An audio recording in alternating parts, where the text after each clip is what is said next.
Hello folks, so today I'm going to show you how to make a way to measure out your costume design rendering without getting too technical. That's quick and easy and you can use for the rest of your costume renderings.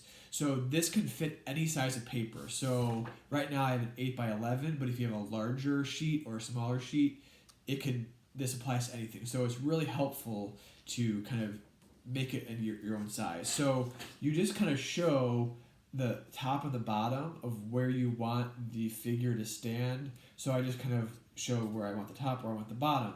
And so what we want to do is divide this into eighths, and the easiest way to do that is through folding. So what you do then is you take your two lines and bring them together so that they're on top of each other. And this will be the halfway point between your two lines. And this will be no matter if you are off on your distance and margins. So that shows me the line of the middle section. So then I'm going to take my pencil and then I will mark where that center is. Then to kind of go into force, I do the same thing but now with the middle, and then I take the middle portion and then the bottom, and then I fold it on top of one another to get where the fourth division lies. And so I keep folding that over, and then that is where a fourth happens for this. Then to get the eighth, you do the same. So you take the bottom and fold it on top of each other,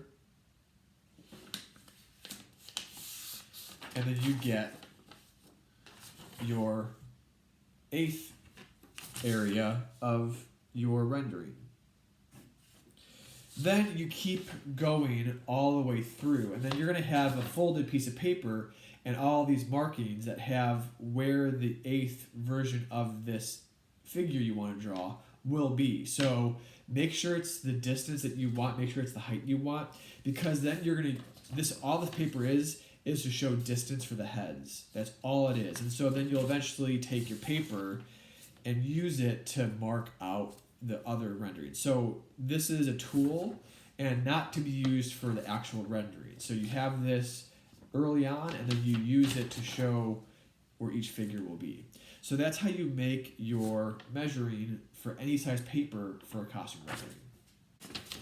So this is what you should end up with. So it's the top of my figure and the bottom of my figure divided by eighths. And why we're doing this is because we traditionally have a costume rendering where we divide our human body into eighths, with the eighth being the size of the person's head. And so that's what we'll use for the rendering.